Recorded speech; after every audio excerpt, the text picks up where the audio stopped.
noticia, la licitación de pasaportes en Colombia. La Secretaría General de la Cancillería adjudicó este contrato para la impresión de pasaportes a la empresa Thomas Gregg & Sons, después de la polémica que se suscitó por haber declarado desierto el proceso y después de que esa misma firma interpusiera una millonaria demanda contra el Estado. La sorpresiva decisión de adjudicar de nuevo el contrato a Thomas Gregg & Sons causó la reacción inmediata del presidente Petro, que dijo sentirse traicionado y declaró insubsistente al secretario general.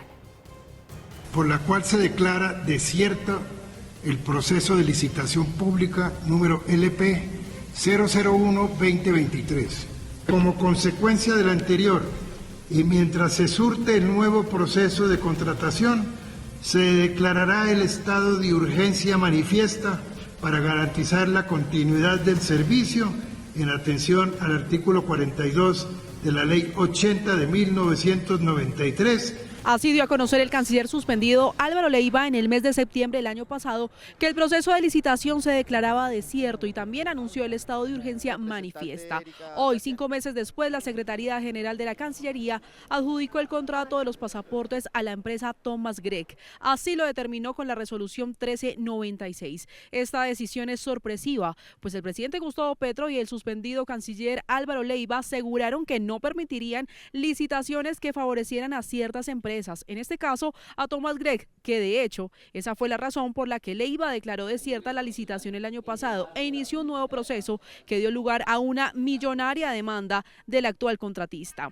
El secretario general de la Cancillería, José Antonio Salazar, en Red Más Noticias aclaró por qué tomó esta decisión. Porque se adelantó un proceso de licitación pública que inició en mayo del año pasado, que concluyó con un postor que fue habilitado y calificado con el máximo puntaje y tenía el derecho legítimo a ser adjudicatario del contrato que se licitó.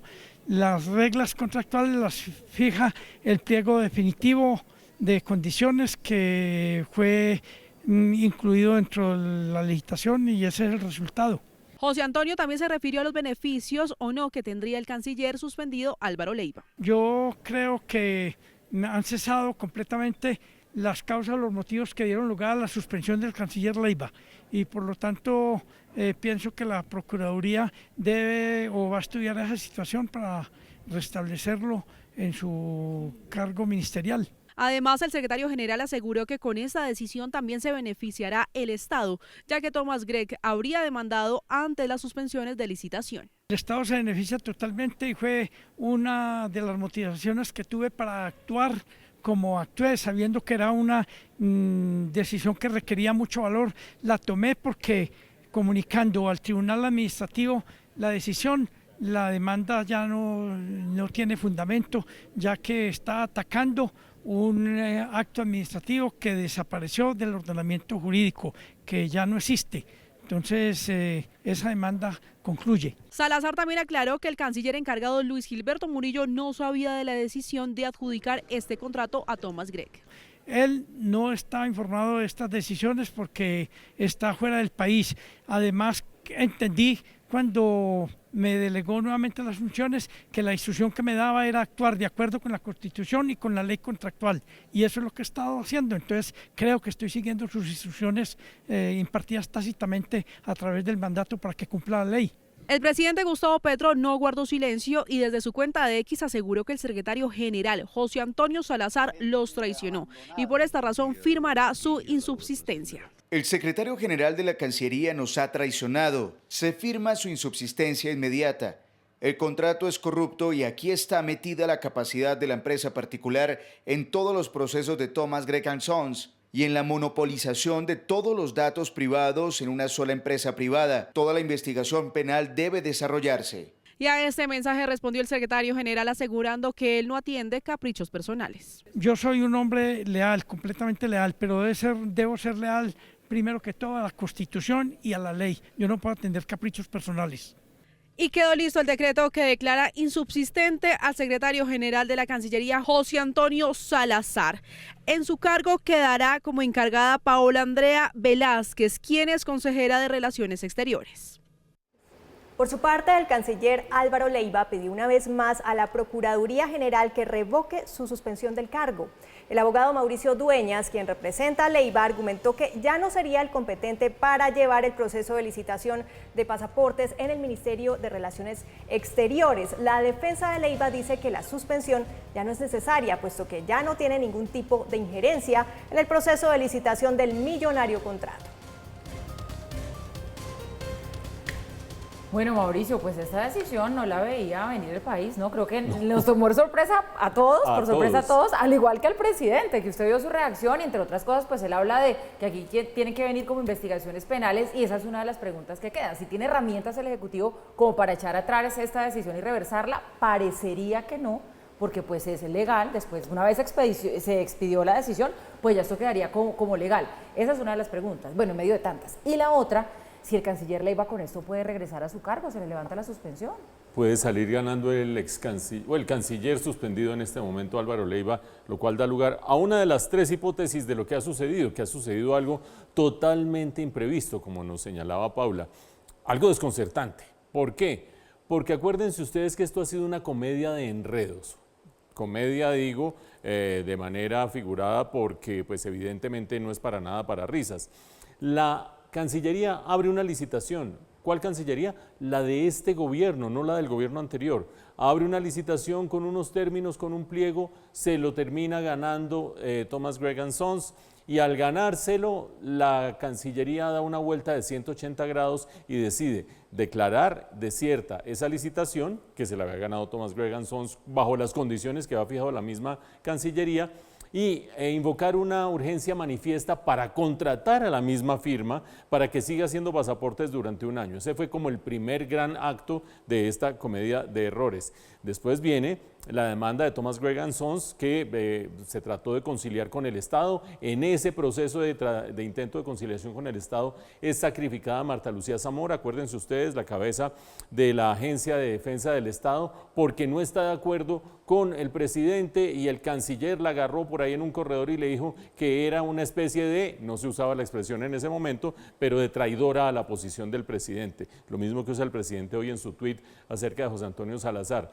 Viene entonces esa situación inédita en que queda Thomas Gregg & Sons durante un año, se abre una licitación para ver quién va a hacer los pasaportes después de ese año y de manera sorprendente, cuando estaba ya por perfeccionarse del todo esta nueva licitación, termina sucediendo esto. En ausencia del canciller encargado, el doctor Luis Gilberto Murillo, el secretario general de la Cancillería, José Antonio Salazar, decide sacar una resolución que revoca la resolución que había declarado desierta la licitación anterior, sacar una resolución que termina con la urgencia manifiesta y por lo tanto una resolución que dice esto se lo ganó Thomas Gregg & Sons. Se devuelve al comienzo de toda la historia y si faltara un colofón o un epílogo, el presidente Gustavo Petro dice hemos sido traicionados y de manera inmediata declara insubsistente al secretario general.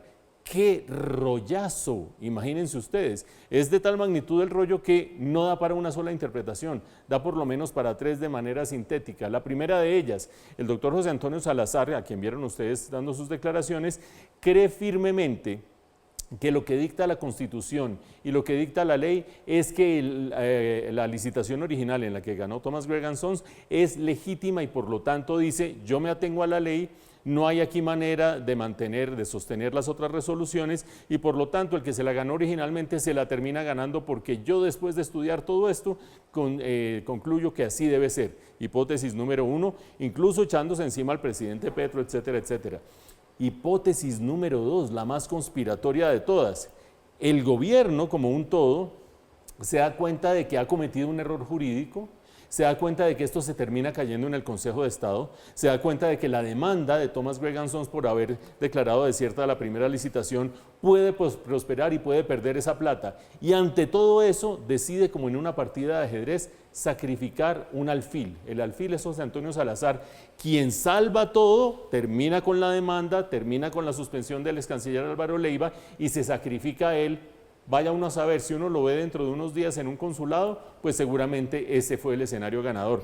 Pero ha salido un tercero, y es que la lealtad de José Antonio Salazar no sería con la Constitución o la ley, pero sí sería con Álvaro Leiva, y que de esta manera, al hacer todo esto, le termina levantando su suspensión de la Procuraduría y lo termina haciendo volver a la Cancillería, para una novela de John le Carré o para una novela de lo que ustedes quieran, una serie de televisión. Y en esa medida habrá que ver nuevos episodios, porque esto no termina aquí.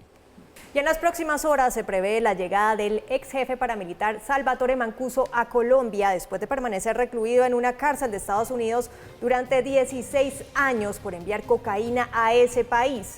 En Colombia, Mancuso está acusado de ejecutar 75.000 crímenes. Recordemos que el ex paramilitar ha reconocido haber cometido por lo menos 300 asesinatos. Mancuso llega a Colombia después de ser nombrado por el gobierno del presidente Petro como un nuevo gestor de paz.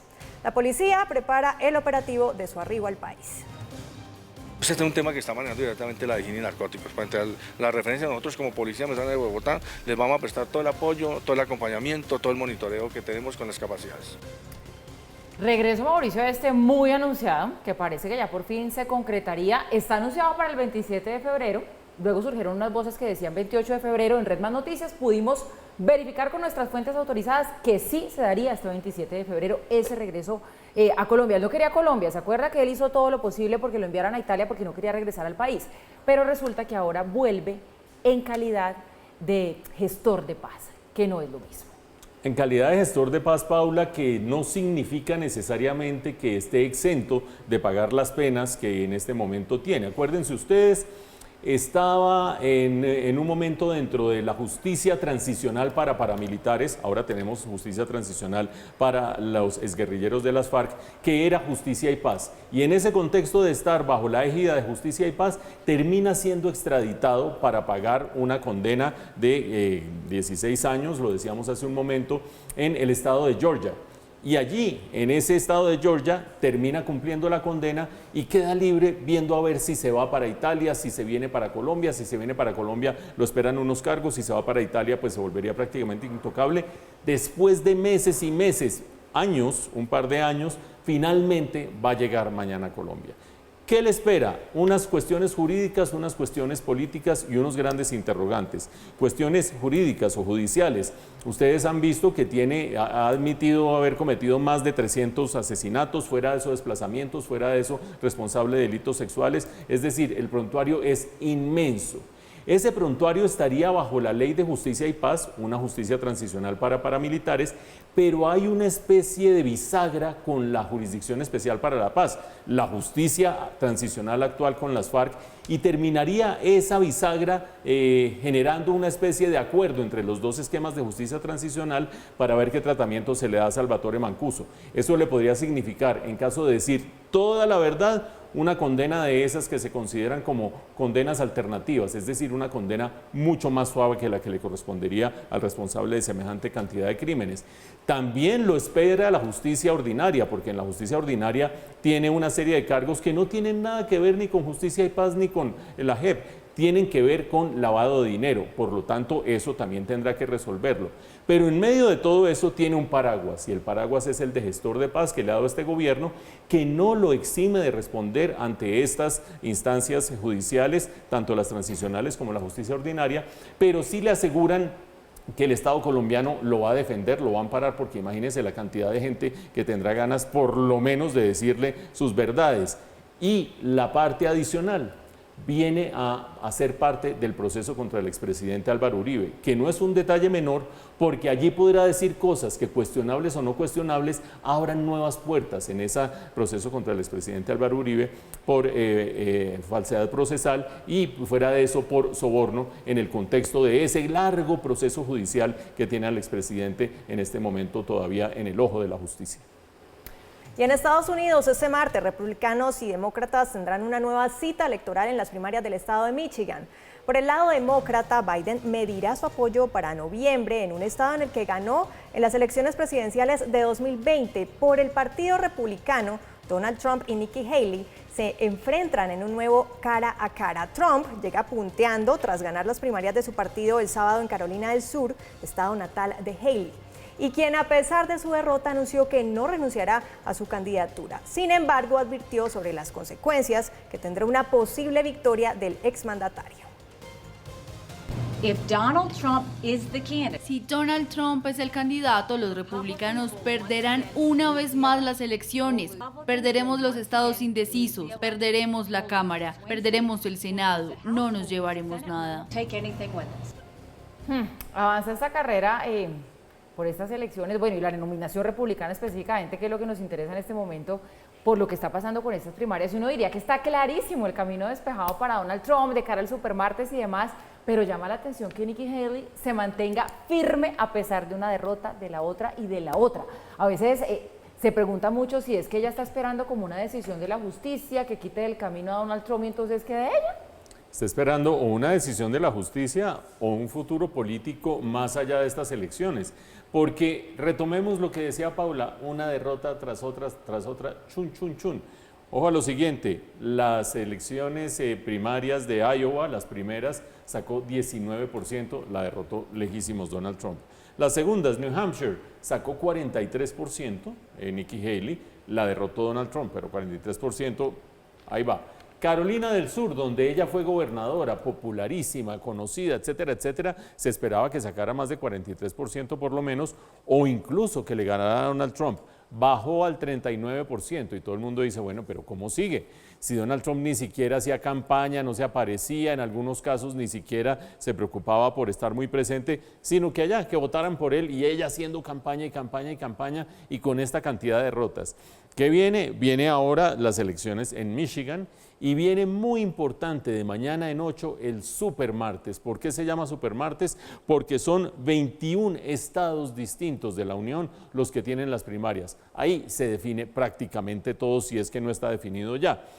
Puede ser que ya esté definido lo que se refiere exclusivamente a quién va ganando las primarias, pero acuérdense ustedes, como lo recordaba Paula, que hay de por medio una gran cantidad de interrogantes acerca de Donald Trump y la justicia, y esos interrogantes podrían hacer que incluso él estuviera en pleno juicio haciendo campaña frente a Joe Biden, etcétera, etcétera.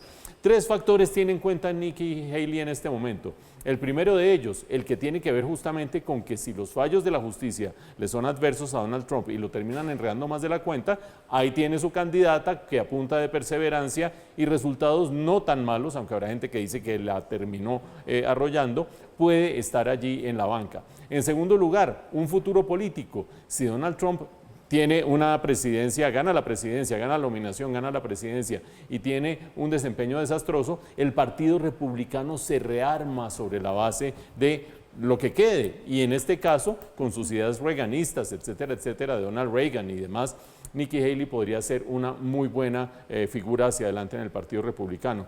Pero tercero, hay gente que dice que esto es lo que más vale, le siguen haciendo donaciones, recibe plata y plata y plata, y ella dice, bueno, pues yo me la gasto, por lo menos de aquí al supermartes, que será, insisto, de mañana en 8. Por el momento, esta semana Michigan, y seguramente estaremos registrando, ¿qué? Un 35, un 30, un 40%, vamos a verlo.